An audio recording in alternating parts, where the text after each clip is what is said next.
Now, Doctor, you, a great deal of your work, of course, are aware of the fact that in your early work, you were, to some, at least, in association with Dr. Sigmund Freud. And I know it would be of great interest to many of us to hear a little bit about how you happened to hear of Dr. Freud and how you happened... Well, as a matter of fact, it was in the year 1900, in December, soon after Freud's book about dream interpretation had come out, that I was asked by my chief, Professor Bleuler, to give a review of the book. I studied the book very attentively, and I didn't understand many things in it. It weren't clear at all to me. But from other parts, I got the impression that this man really knew what he was talking about. And I thought that this is certainly a masterpiece, full of future. Yes. I had no idea then of ideas of my own. I was just it was just when I began my career as an assistant in the psychiatric clinic. And then I began with experimental psychology or psychopathology. I applied the experimental association method by and the same that has been applied in Krappelin's psychiatric clinic in Munich, and I had the results, and that there is a reaction, a certain reaction to a stimulus world. That is more or less uninteresting. But the interesting thing is why people could not react to certain stimulus worlds, or in an entirely inadequate way. And then I began to study these places in the experiment where the attention or the capability apparently of the test person began to waver or to disappear. And I found soon out that it is matter of intimate personal affairs people were thinking of, or which were in them, even if they momentarily did not think of them, when they were unconscious, with other words, that nevertheless an inhibition came from the unconscious and hindered the expression in speech. Yes. And then I, in examining all these cases as carefully as possible, I saw that it was matter of what Freud called repressions. Yes. I also saw what he meant by symbolization. And then I wrote a book about the psychology of dementia precox, it was called, now it's schizophrenia. Yes. And I sent the book to Freud and wrote to him about my association experiments and how they confirmed his theory thus far. Yes. And that is how it began, my friendship with Freud began. Yes. Now, one of the, of course, very fundamental ideas in the original psychoanalytic theory was Freud's conception of the libido as sort of a broad psychic sexual energy. Well, you see, in the beginning, I had naturally certain prejudices against his conceptions. And after a while, I overcame them. I could do that from owing to my biological training. Yes. And I could not deny the importance of the sexual instinct, you know. Yes. But later on, I saw that it was very one-sided. Because, you see, man is not only governed by the sex instinct, there are other instincts as well. For instance, in biology, you see, the nutritional instinct is just as important as the sex instinct. Also, in primitive societies, sexuality plays a role much smaller than food. Food is the all-important interest and desire. Yeah. Sex, that is something they can have everywhere. They are not shy. But the food is difficult to obtain, you see? Yes, yes. And so it is the main interest. Yes. And then in other societies, for instance, I mean, in civilized societies, the power drive plays a much greater role than sex. Yes. For instance, there are many big businessmen who are impotent, even, because their whole energy is going into money making. Yes. Or dictating the laws to everybody else. Yes. That's much more interesting than affairs with women. So, you see, the inferior Dr. Adolf, the younger, the weaker, naturally had a power complex. Yeah. He wanted to be the successful man. Freud was a successful man. He was on top, and so he was interested only in pleasure, in the pleasure principle, and while Adolf was interested in the power drive. Sure enough. I see. In other words, you feel that it's sort of a function of his own personality to some degree. Yeah, it is quite natural. You see, it is one of the two ways how to deal with reality. Yeah. Either you make reality an object of your pleasure, if you are powerful enough already, or you make it an object of your desire to grab it. Yes, yes. Or to possess it. Yes. Now, of course, some observers have thought that perhaps the patients that Dr. Freud saw in Vienna of this period were often individuals who were repressed sexually. Oh, yes. And then perhaps that so many of these patients having been of this type, that this may have been one thing that sort of reinforced Dr. Freud's ideas. Well, that is certainly so, that in the end of the Victorian age, there was a reaction going over the whole world against the taboos, the sex taboos, as one called them. One didn't understand anymore properly why or why not. And Freud belongs into that time, a sort of liberation of the mind of such taboos. The research comes to the question of the unconscious. There things become necessarily blurred, because the unconscious is something which is really unconscious. And so you have no object, you see nothing. No. You only can make inferences, you know. And so we have to create a model of this possible structure of the unconscious, because we can't see it. Now, you see, he came to the concept of the unconscious chiefly on the basis of the same experience I had made in the association experiment, namely that people reacted. They said things, they did things without knowing that they did it or said it. And this is something you can observe experimentally in the association experiment, where people cannot remember afterwards what they did or what they said in the moment where the stimulus word hits the complex. With the reproduction, in the so-called reproduction experiment, you go through the whole list, and you will see that the memory fails where there was a complex reaction.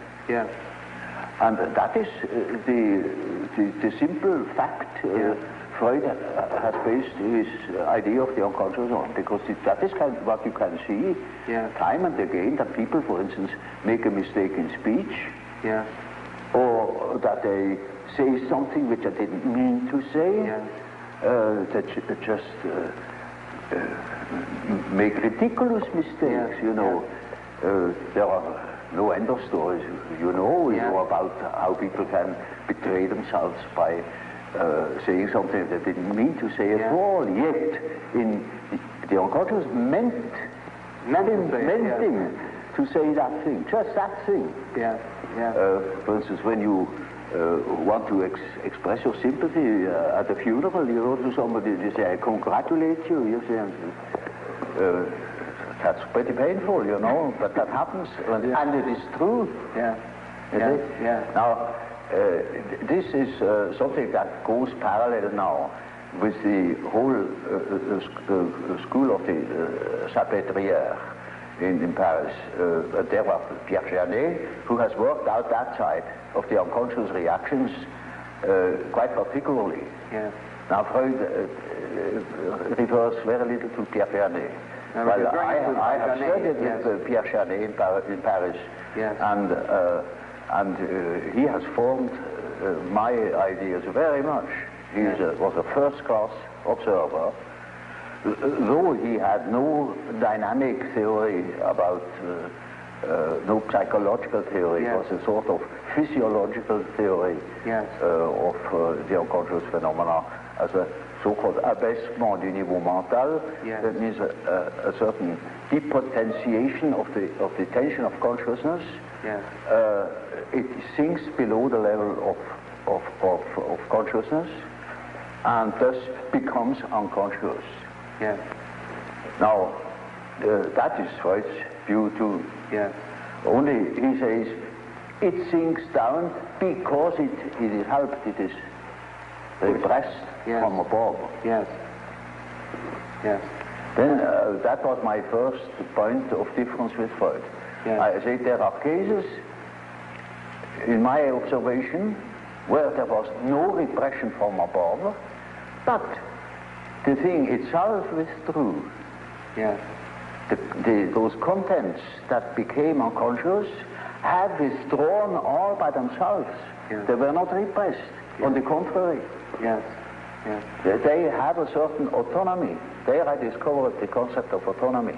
Yes. And that these contents that disappear have the power to move independently from my will. Either they appear when I want to say something definite, they interfere and say and speak themselves instead of what I wanted to say. Yes. Or they make me do something which I didn't want to do at all. Or they withdraw in the moment where I want to use them. Yes. They suddenly disappear. One of the most extreme views that we have, or one of the very men that you knew around Dr. Freud, we mentioned a moment ago, Otto Rank. He spoke of the birth trauma.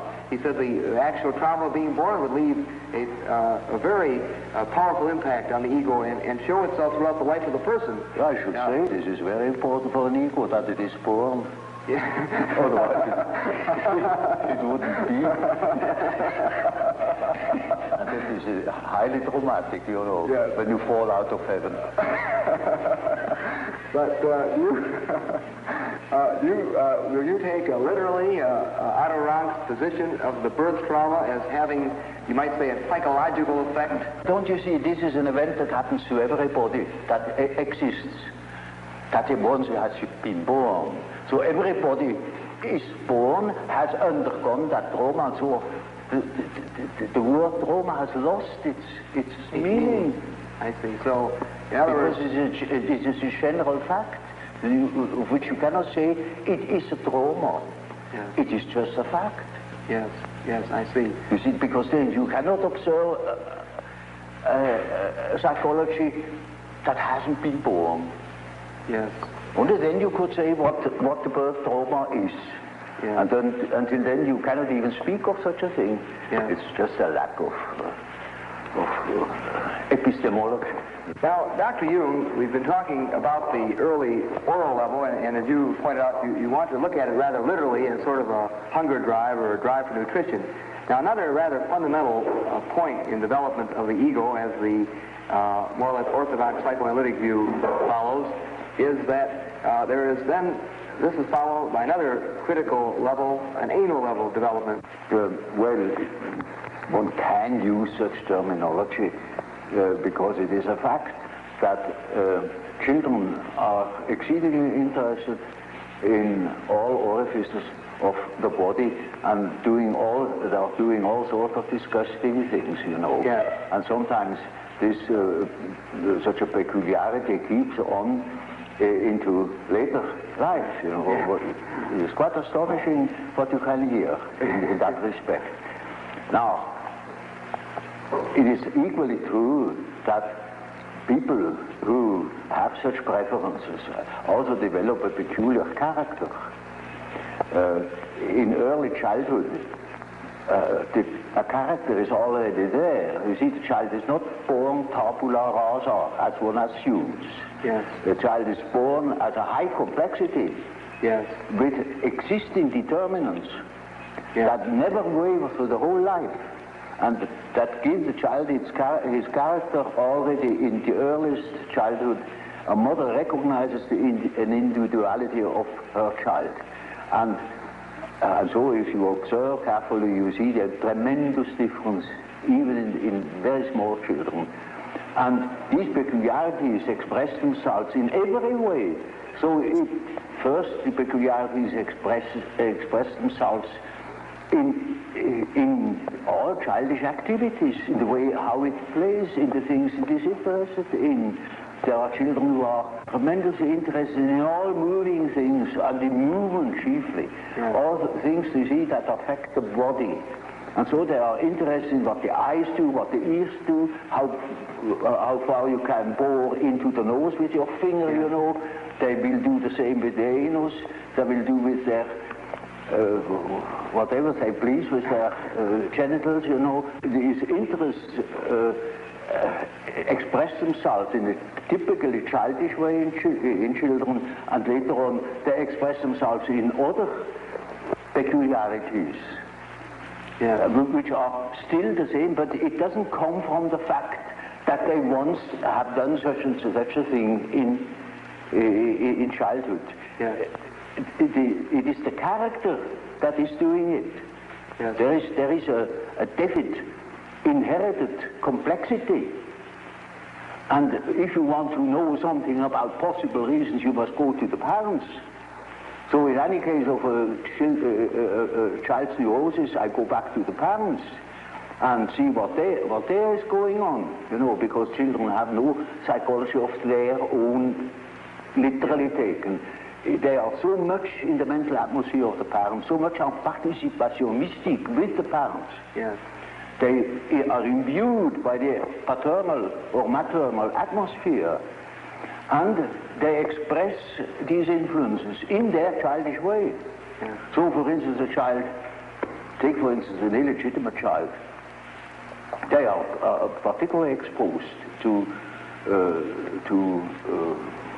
environmental difficulties, for instance, the misfortune of the mother, etc., etc., all the complications. And such a child will miss, for instance, a father. Now, in order to compensate for it, it is just as if we were choosing or nominating a part of their body for a father instead of the father, and they develop, for instance, masturbation. That is very often so with illegitimate children, that they become terribly autoerotic. Even criminal. One of the central parts of the so-called psychosexual development in the more or less orthodox psychoanalytic theory is the so-called Oedipus complex. I believe the term complex was yours originally. That is just what I call an archetype. That is the first archetype Freud has discovered. The first and the only one. He thinks that this is the archetype. Of course, there are many such archetypes. You look at Greek mythology and you find any amount of them, or look at dreams and you find any amount of them. But incest was so impressive to him that he even has chosen the term Oedipus complex, because that was one of the outstanding examples of an incest complex. And it is only the masculine form, mind you, because women have an incest complex too, but there it is not an Oedipus. So it is something else. So it is only the term for an archetypal way of behavior in case of a man's relation, say, to his mother. It also means to the daughter, because whatever he was to the mother, he will be it to the daughter too. It can be this way or that way. It depends. So you look at, then you will accept, in other words, the Oedipus complex, but not as being the only important such influence. You will see this is just one of many many ways of behavior. Now, see, the Oedipus gives you an excellent example of the behavior of an archetype. It is always the whole situation. There is a mother, there is a father, there is a son, there is a whole story, how such a situation develops and to what end it leads finally. Yes. And that is an archetype. You see, an archetype always is a sort of abbreviated drama. Namely, it begins in such and such a way, it extends to such and such a complication, and it finds a solution in such and such a way. Yes. That is the usual form. As for instance, you take the instinct of building a nest with birds. Yes. In the way they build the nest, there is the beginning, the middle, and the end. Yes. It is built just to suffice for a certain number of young. So, you see, the end is already anticipated. And that's the reason why in the archetype itself there is no time. It is a timeless condition where beginning, middle, and end are just the same. They're all given in one. Yes. Now that is only a hint to what the archetype can do, you know, yes. But that's a complicated question. Well, you know what a behavior pattern is. Yes. Now, the way in which, say, a weaver bird builds its nest, that is an inherited form in him. He will apply all certain symbiotic phenomena between insects and plants. They are inherited patterns of behavior. And so man has, of course, an inherited scheme of functioning.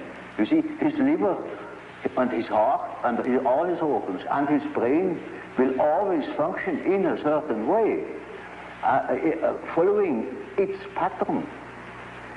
We only have a great difficulty of seeing it because we cannot compare. There are no other similar beings like man that are articulate and could give account of their functioning. If that were the case, we would know, I don't know what. But because we have no means of comparison, we are necessarily unconscious about our own conditions.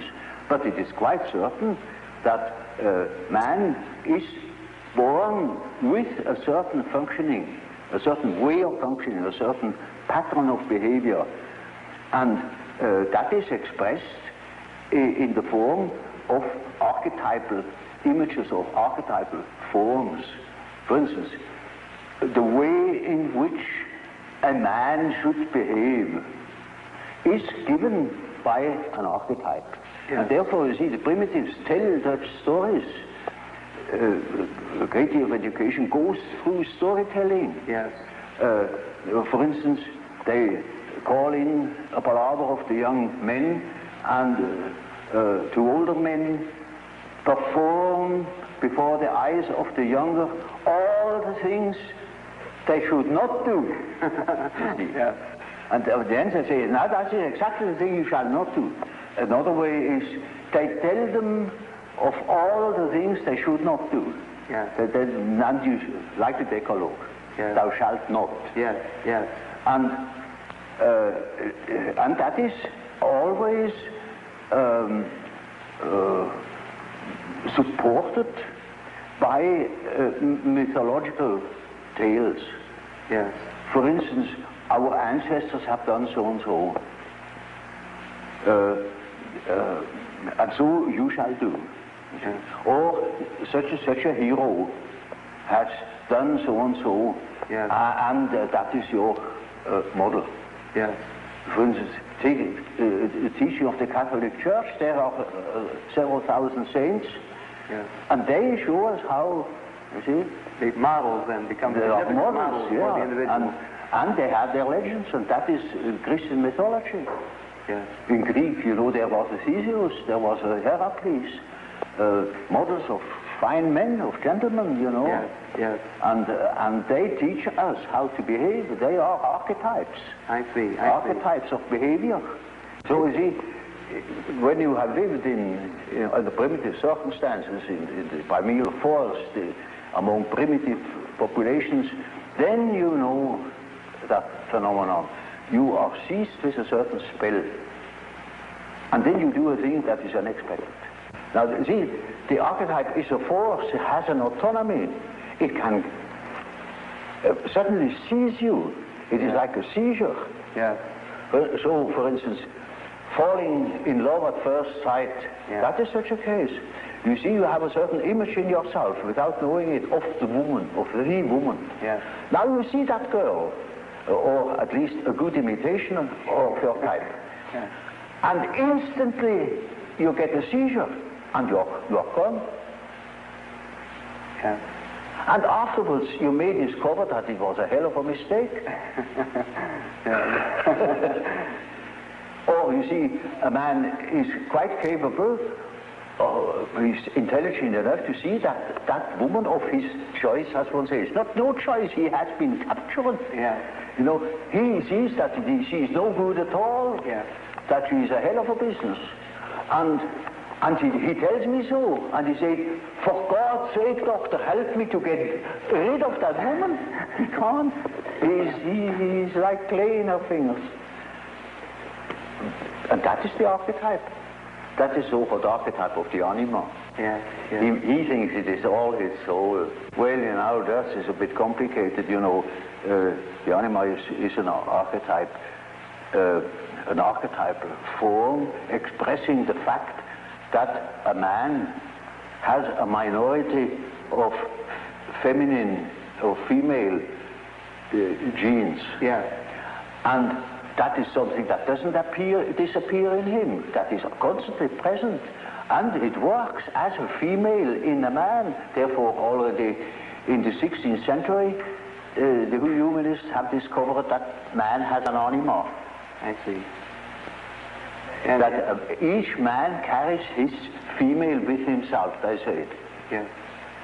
And so that is not a modern invention. Yeah. So now you see, the same is the case with the animus. That is a masculine image in a woman's mind, which is not sometimes quite conscious, sometimes it is not conscious, but it is called into life the moment that woman meets a man who says the right things. I see. And then because he said it is all true, and he is the fellow. Yes. No matter what he is. Yes.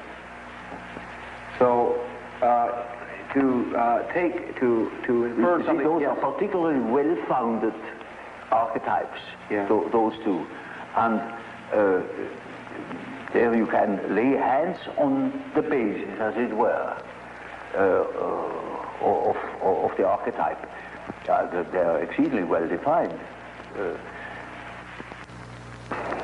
Well, Dr. Jung, we have been discussing in some detail some of the factors in the development of the personality of the individual, and you have very kindly elaborated for us on some of your fundamental concepts. I wonder if you would mind telling us a little bit about how you construe this term, persona. Well, this is a practical concept we need in elucidating people's relation.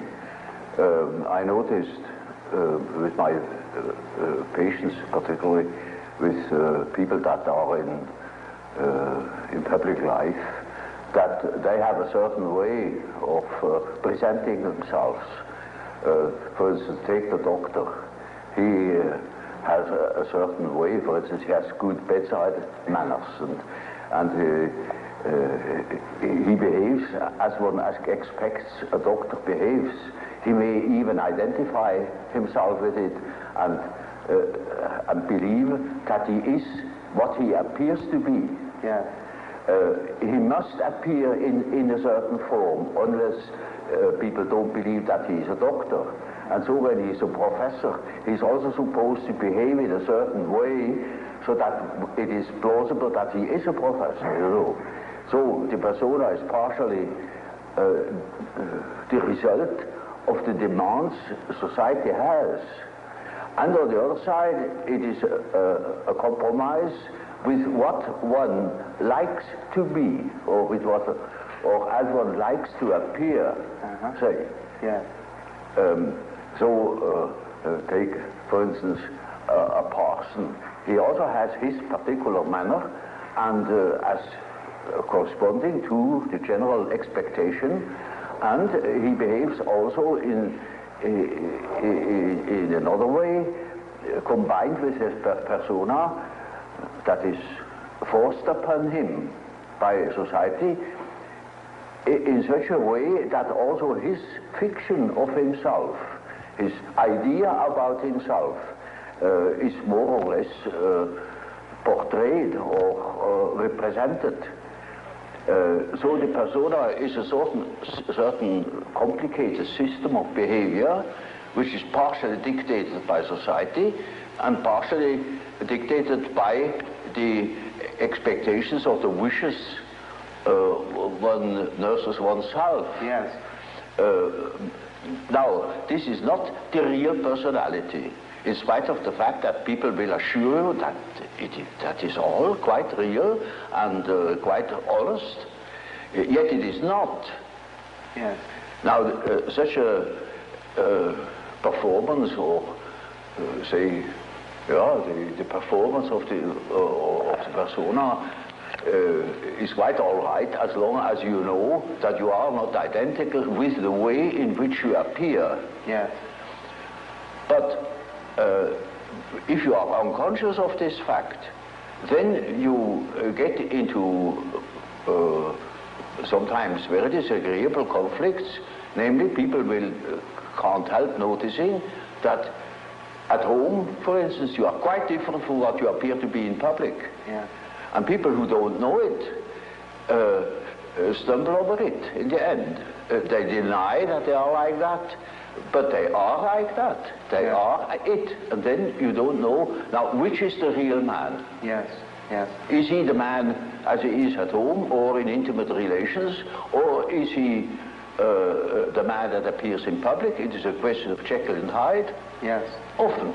It is such, occasionally there is such a difference that you would almost be able to speak of the double personality. Yes. And the more that is pronounced, the more people are neurotic. Yes. They get neurotic because they have two different ways. They contradict themselves all the time, and in as much as they are unconscious of themselves, they don't know it. They think they're all one. Everybody sees that they are two. Yes. And some know him only from one side, so others know him only from the other side. And then there are situations that clash, because the way you are creates certain situations with people in relations, and these two situations don't chime in. They are just dissonances. Yes, yes. And the more that is the case, the more the people are neurotic. Now, you also use the term self. Yes. Now, the word self, then, would this have a different meaning than, say, ego or Oh, yes, persona? quite, oh, yes. You see, when I say self, then you must not think of I myself, because that is only your empirical self, and that is covered by the term ego. Ego, yes. But when it is matter of the self, then it is matter of a personality that is more complete than the ego, because the ego is only consists of what you are conscious of. Yes, yes. Your awareness. Yeah, what you know to be yourself. Yes. The whole personality of man is indescribable. Yes. His consciousness can be described. His unconscious cannot be described, because the unconscious, as I must repeat myself, is always unconscious. Yes. And it is really unconscious, but really does not know it. Does not know about it. And so we don't know our unconscious personality. We have hints, we have certain ideas, but we don't know it really. Nobody can say where man ends. And that is the beauty of it, you know. Yeah. It's very interesting. Yeah. The unconscious of man can reach God knows where. There we are going to make discoveries. Yes, yes. Now, another set of ideas center around the terms introversion and extroversion. It's simply practical, because there are certain people who definitely are more influenced by their surroundings than by their own intentions. While there are other people who are more influenced by the subjective factor. Now you see, the subjective factor, that's very characteristic, was understood by Freud as a sort of pathological autoerotism. Yes, yes. Now this is a mistake. You know, we have, the psyche has two conditions, two important conditions. The one is the environmental influence, yes. And the other is the given fact of the psyche as it is born. The psyche is by no means tabula rasa. We are a definite mixture and combination of genes, and they are there from the very first moment of our life. And they give a definite character, even to the little child. And that is a subjective factor, looked at from the outside. Now, if you look at it from the inside, yes, then it is just so as if you would observe the world. Yes. When you observe the world, you see people, you see houses, you see the sky, you see tangible objects. But when you observe yourself within, you see moving images. Yes. A world of images. Yes. Generally known as fantasies. Fantasies. Yet these fantasies are facts. You see, it is a fact that a man has such and such a fantasy. And it is such a tangible fact, for instance, that when a man has a certain fantasy, another man may lose his life. Yes. Or a bridge is built. Yes. These houses were all fantasies. Yes. Everything you do here, all of the houses, everything was fantasy to begin with. And the fantasy has a proper reality. That is not to be forgotten. Fantasy is not nothing. It is, of course, not a tangible object, but it is a fact nevertheless. It is, say, a form of energy. Yes. Despite the fact we can't measure it. Yes. It is a manifestation of something. Yes. And that is a reality. That is just a reality as, for instance, the peace treaty of Versailles or something like that. Yes. It is no more. You can't show it. Yes. But it has been a fact. Yes. Yes. And so the psychical events are facts, are realities. And when you observe the stream of images within, you observe an aspect of the world. Yes. Of the world within. Because the psyche, you know, if you understand it as a phenomenon that takes place in so-called living bodies, then it is a quality of matter. As our body consists of matter, we discovered that this matter has another aspect, namely a psychic aspect. Yes. Yes. And so it is simply the world from within, seen from within. Yes. It is just as if we were seeing into another aspect of matter. And so, you see, the man who is going by the external world, by the influences of the external world, say society or perceptions, sense perceptions, thinks that he is more valid, you know, because this is valid, this is real. And the man who goes by the subjective factor is not valid because subjective factor is nothing.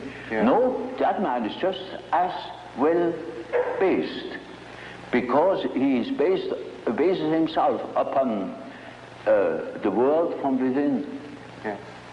And so he is quite right, even if he says, oh, there is nothing but my fantasy, you know. Yeah. And of course that is the introvert. And that the introvert is always afraid of the external world. He will tell you, when you ask him, he will be apologetic about it. Yeah. He will say, of course, yes, I know, it's only my fantasies. And he has always resentment. And as the world in general, particularly America, is extroverted like hell, the introvert has no place. Yeah. Yeah. Because he doesn't know that he beholds the world from within. Yeah. And that gives him dignity, and that gives him certainty, because it is, nowadays particularly, the world hangs on a thin thread. Yeah. And that is the psyche of man. Yeah. Assume that certain fellows in Moscow lose their nerve or their common sense for a bit, and the whole world is in fire and flames. Yeah, yeah. You see? It is, nowadays we are not threatened by elementary catastrophes. There is no such thing as an H-bomb. Yeah. That is all man's doing. Yeah. We are the great danger. The psyche is the great danger. Yeah. What if something goes wrong with the psyche? Yeah. Yeah. You see? Yeah. And so you see, it is demonstrated to us in our days what the power of the psyche is of man, how important it is to know something about it, but we know nothing about it. Nobody would give credit to the idea that the psychical processes of the ordinary man have any importance whatever. One thinks, oh, he has just what he has in his head. It is all from his surroundings. He's taught such a thing, believes such a thing. And particularly if he's well housed and well fed, then he has no ideas at all. Yeah. And that's the great mistake. Yeah. Because he is just that as which he is born, and he is not born as tabula rasa, but as a reality. Would you perceive the world being made up of only people or extreme introverts and people that are extreme extroverts? Well, you know, Bismarck once said,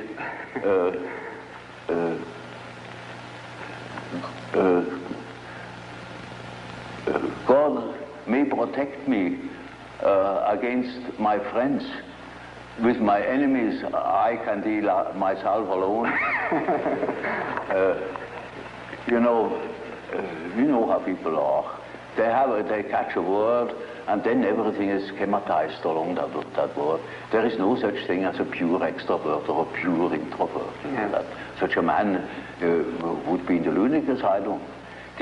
Those are only terms to designate a certain penchant, a certain tendency. For instance, the tendency to be more influenced by environmental influences or more influenced by the subjective factor. That's all. Yes.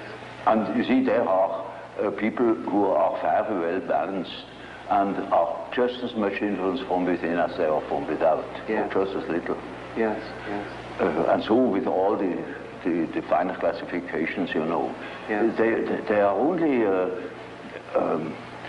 sort of point de repère, points for orientation. My whole scheme of typology is merely a sort of orientation.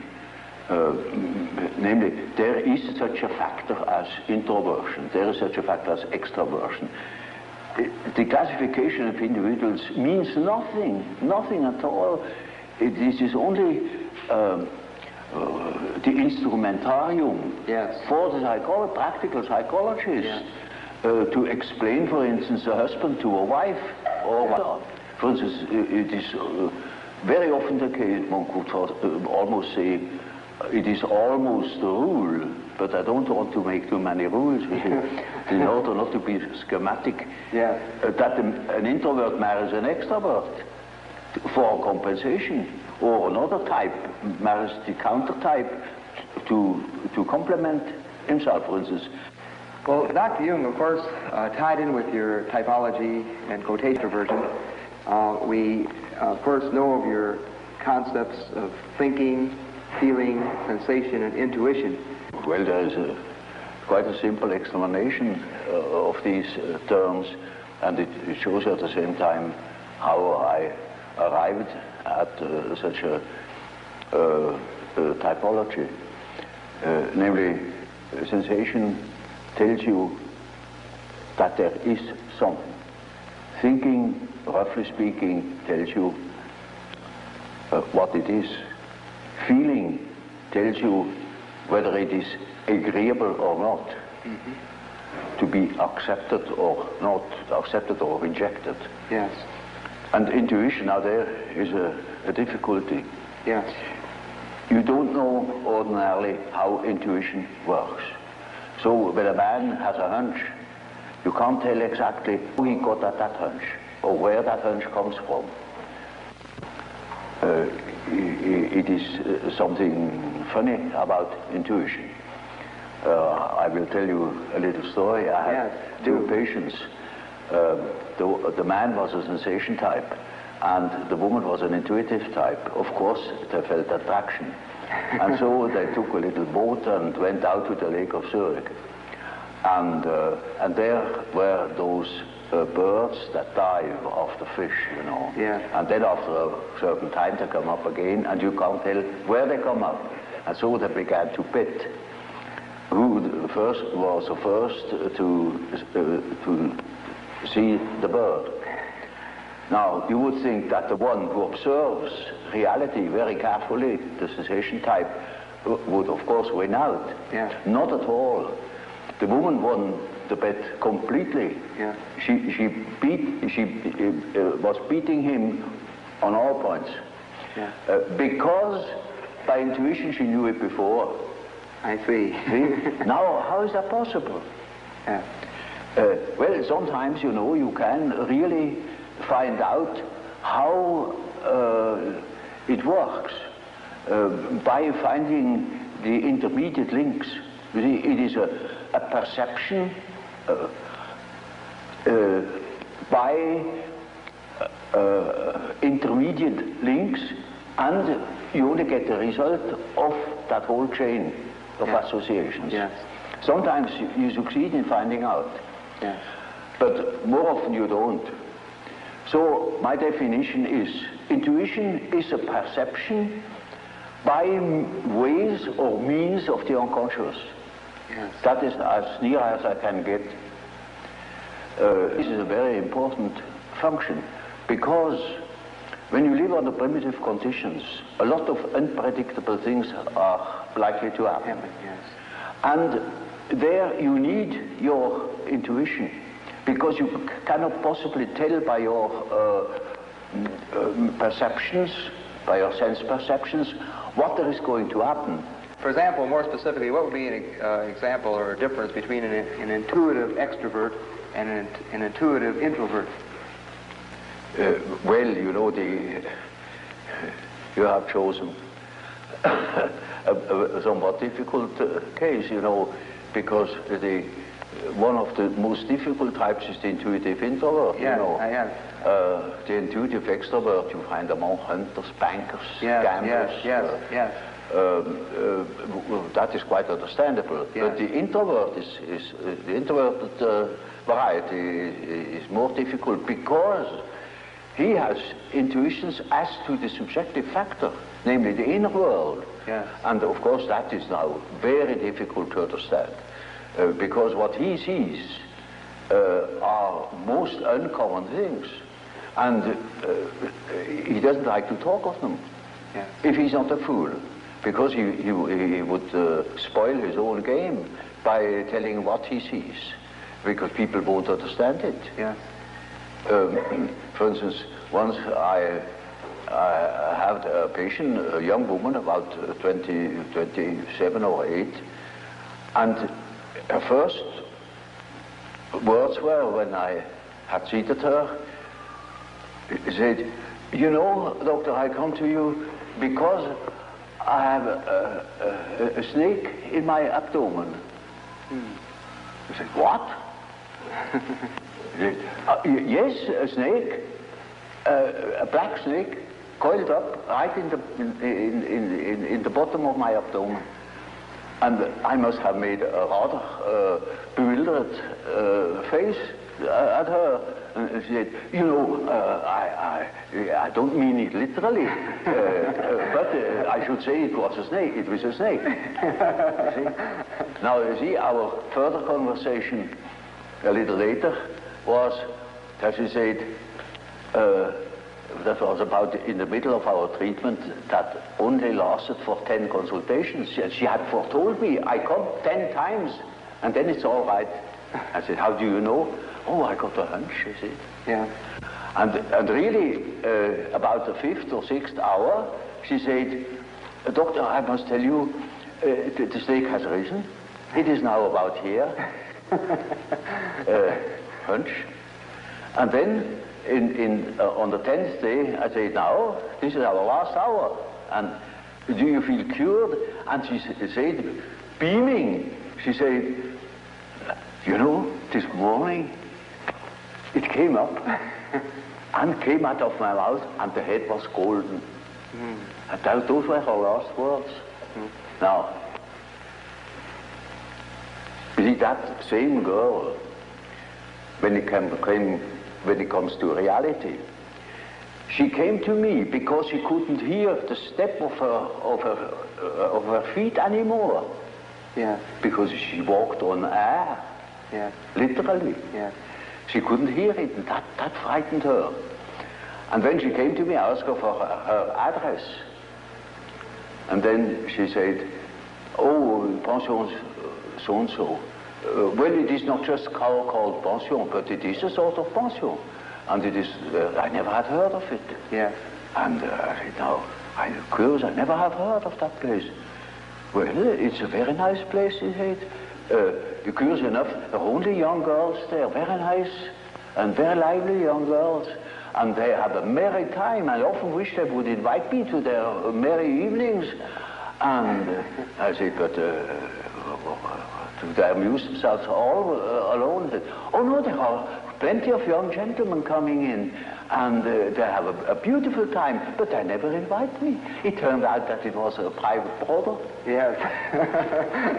And she was a perfectly decent girl, you know, of a very good family, not from here. She had found that place, I don't know how. And she was utterly unaware that those were all prostitutes. I said, for heaven's sake, you fell into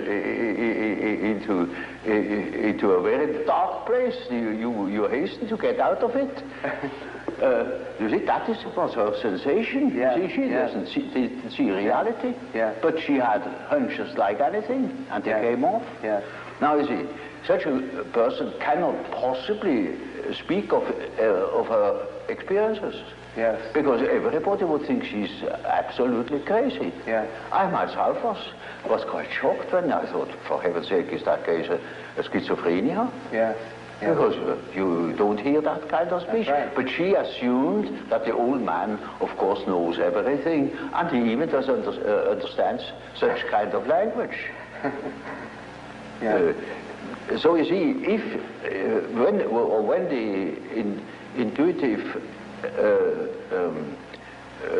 the introverted intuitive would speak what he really perceives, then practically nobody would understand it. He would be misunderstood. And so they learn to keep things to themselves. And you hardly ever hear them talking of these things. That is a great disadvantage. But it is an enormous advantage in another way. Not to speak of the experience they gather in that respect, but also in human relations. For instance, they come into the presence of somebody they don't know, and suddenly they have inner images. And those inner images give them a more or less complete information about the psychology of the partner. Yes. Yes. You know, that is, but the case can also happen that they come into the presence of somebody who they don't know at all, not from Adam, and they know an important piece out of the biography of that person. Yes. Yes. And are not aware of it, and tell the story. Yes. And then the fat is in the fire. Yes, that's right. You see, so the introverted intuitive has in a way a very difficult life, although one of the most interesting lives. Yes.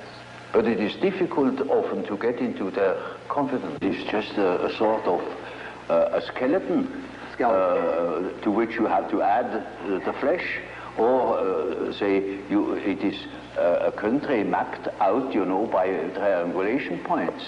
And that doesn't mean the country consists of triangulation points.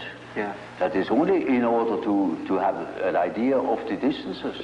Yes. And so it is a means to an end. It only makes sense, such a scheme, when you deal with practical cases. Well, I told you that case of that intuitive girl, who suddenly came out with the statement that she had a black snake in the belly. Well, now, that is a collective symbol. That is not an individual fantasy. That is a collective fantasy. That is well known in India. For instance, she has nothing to do with India, but we have it too, because it was generally human. But it's entirely unknown. So that I, even in the first moment, thought perhaps she's crazy. But she was only highly intuitive. It is in India known. It is the basis of a whole philosophical system of Tantrism. This is Kundalini. Kundalini serpent. I see. You see, and that is something known to some few specialists. Generally, it's not known that we have a serpent in the abdomen. But that is a collective, you see, that is a collective dream or a collective fantasy. It may be, you know, that what the unconscious has to say is so disagreeable that one prefers not to listen. And in most cases, people would be probably less neurotic if they could admit the things, because these things are always a bit difficult or disagreeable or inconvenient or something of the sort. So there is always a certain amount of repression, but that is not the main thing. The main thing is that they are really unconscious. And you see, if you are unconscious about certain things that ought to be conscious, then you are dissociated.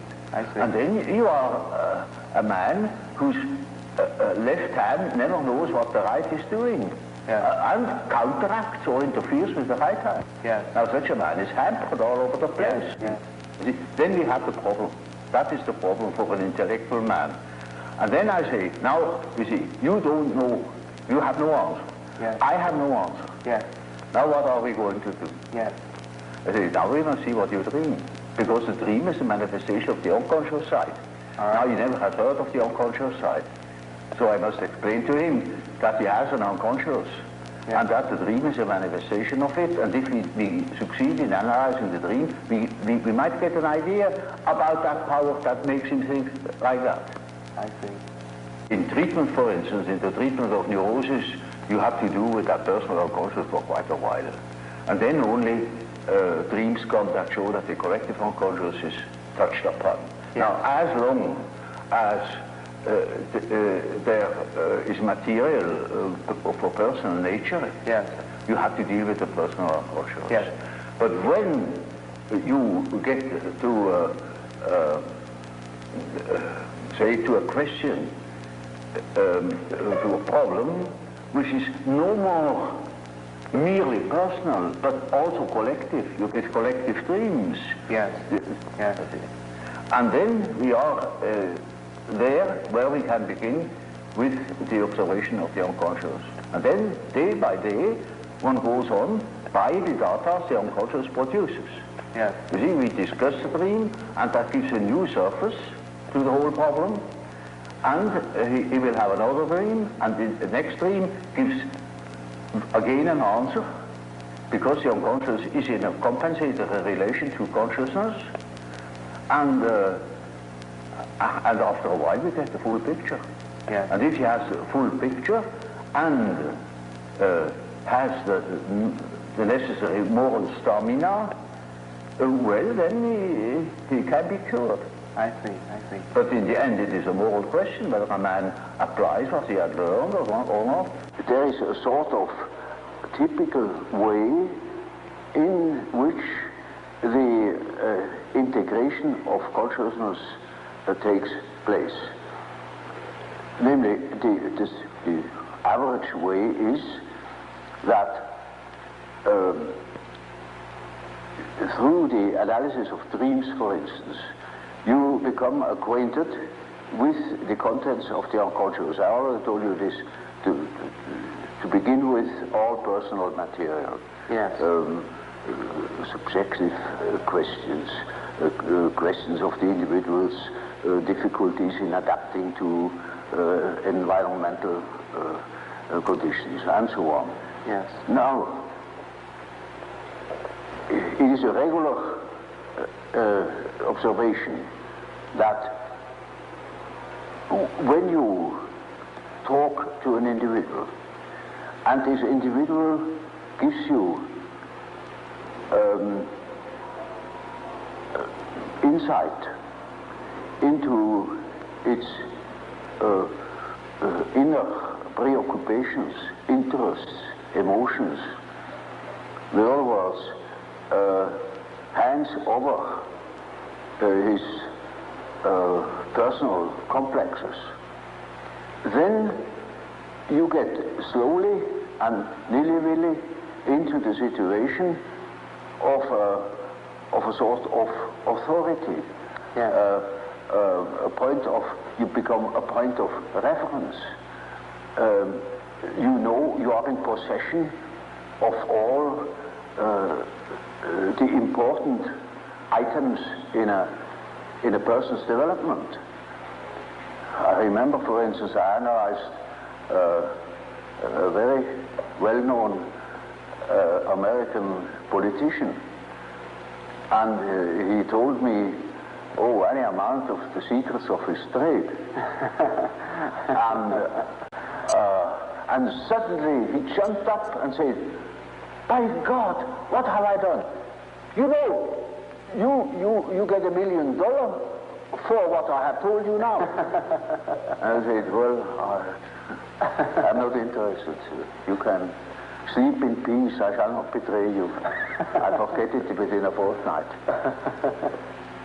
Now, you see, that shows that the things people hand out are not merely indifferent things. When it comes to something important, emotionally important, then they hand out themselves.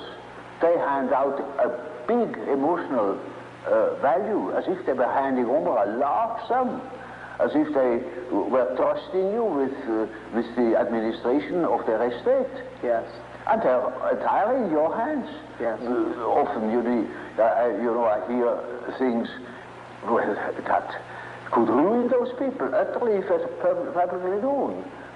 Or it would give me, if I should have any blackmailing tendencies, unlimited power to blackmail them.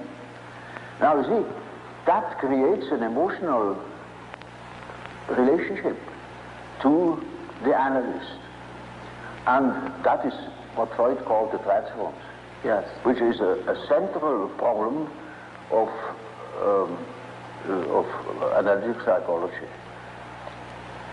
It is just so as if these people had handed out their whole existence, and that can have very peculiar effects upon the individual. Either they hate you for it or they love you for it. Yeah. But you are not indifferent to them. And there is then a sort of emotional relation between the patient and the doctor. Yes. Now, when you hand out such materials, then these contents are associated with all the important persons in the life of a patient. Now, the most important persons are usually father and mother. Yeah. That comes up from childhood. The first troubles are with the parents as a rule. So, in handing over your infantile memories about the father or about the mother, you hand over also the image of father and mother. Then it is just as if the doctor had taken the place of the father, yeah. even of the mother. Yeah. I had quite a number of male patients that called me Mother Jung, because they handed over the mother to me. Yes, yes. Curiously enough. Yes. But you see, that's quite irrespective of the personality of the analyst. It is simply disregarded. He functions as if he were the mother, or he functions as if he were the father, the central authority. And now that is what one calls transference. That's a case, a particular case of projection. Yes. Now, yes. Freud doesn't exactly call it projection, he calls it transference. Yes. That is an allusion to the old and superstitious idea of handing over a disease, Yeah. transferring a disease upon an animal, or handing over the sin upon a scapegoat, and Yeah. scapegoat takes it out into the desert and makes it disappear. Yes, yes. So they hand over themselves in the hope that I can swallow that stuff and digest it for them. And so I am in local parties and have a high authority. Naturally, I'm also persecuted by the correspondent resistances, by all the manifold emotional reactions they have had against their parents. Now, that is the stuff you have to work through first in analyzing the situation, because a patient in such a condition is not free. He is the slave.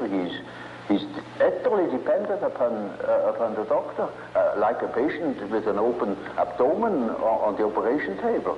Yes. He is in the hands of the surgeon for better or worse. And so the thing must be finished. And so we have to work through that condition in the hope that we arrive in a situation where the patient is able to see that I'm not the father or not the mother, that I am an ordinary human being. Now, everybody naturally should assume that such a thing would be possible. For instance, that a patient could arrive at such an insight when he's not a complete idiot, that I am just a doctor and not the emotional figure of their fantasies. But that is very often not the case. So I had a case that was an intelligent young woman. She was a student of philosophy, very good mind, where one could expect easily that she would see that I am not the parental authority. But she was utterly unable to get out of this delusion. And in such a case, one always has recourse to the dreams. It is just as if one would ask the unconscious, now what do you say to such a condition? You see, she says within the unconscious, of course I know you are not my father, but I just feel like that, it is like that, I depend upon you. And I say, now we will see what the unconscious says. Now the unconscious produces dreams in which I really assumed a very curious role.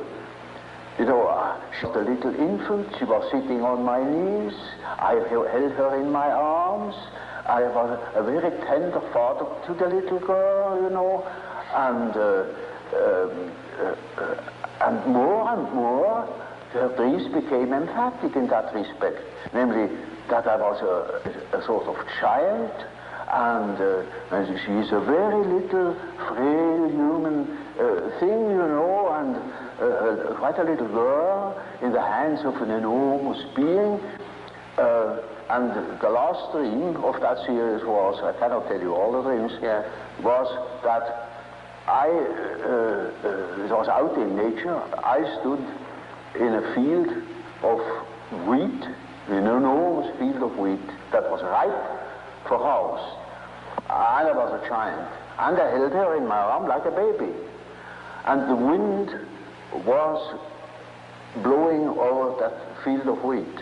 Now, you know, when the wind is blowing over wheat field, these waves in the wheat field. Yes. And with these waves, I swayed like that, putting her as if it were to sleep, you know.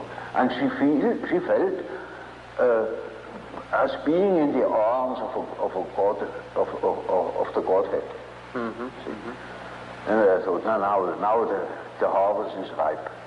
Yes. And I must tell her.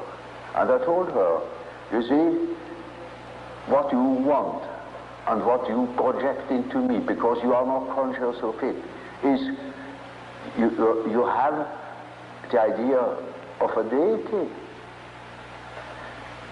You don't possess. Therefore you see it in me. Yes. That clicked.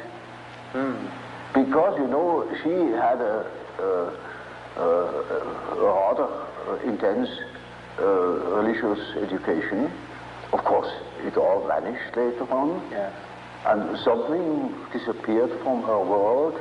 Her world became merely personal, and that religious conception of the world was non-existent, apparently. But you see, the idea of a deity is not an intellectual idea. It is an archetype. It's an archetypal idea.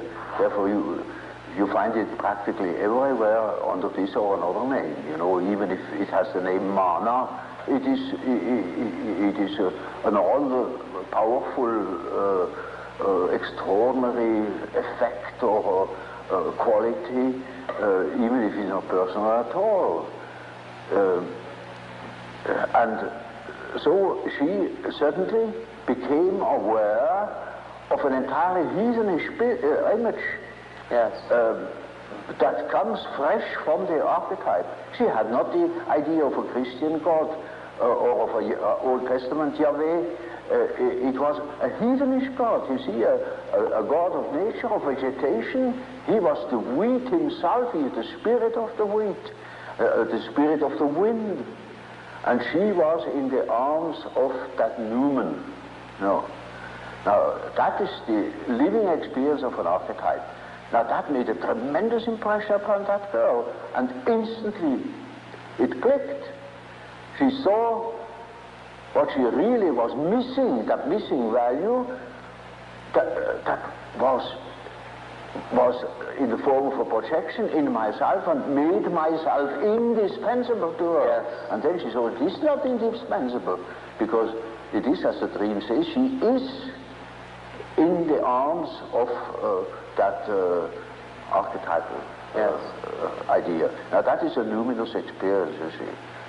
And that is the thing that people are looking for. Yes. An archetypal experience that gives them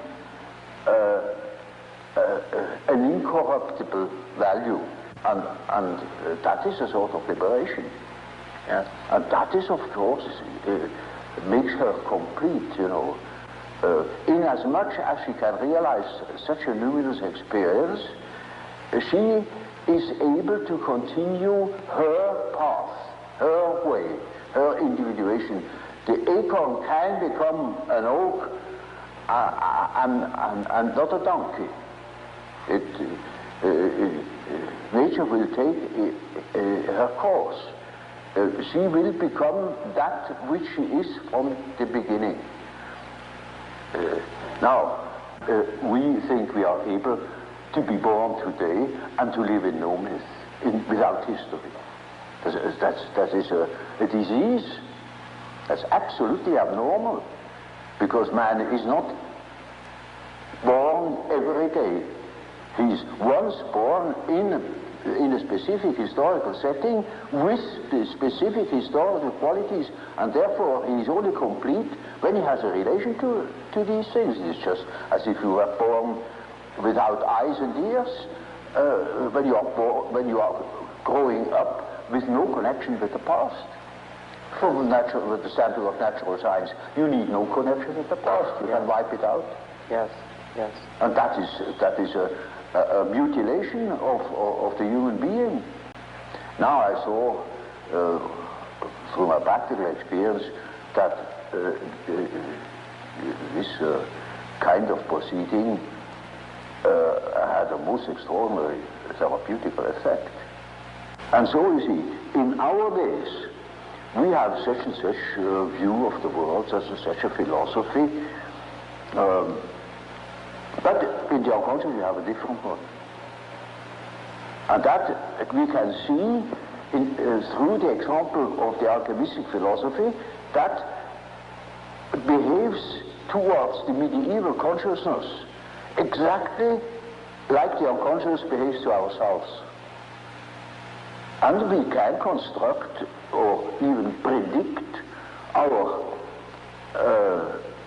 the unconscious of our days when we know what it has been yesterday. Now that is, with a few words, the development of my ideas.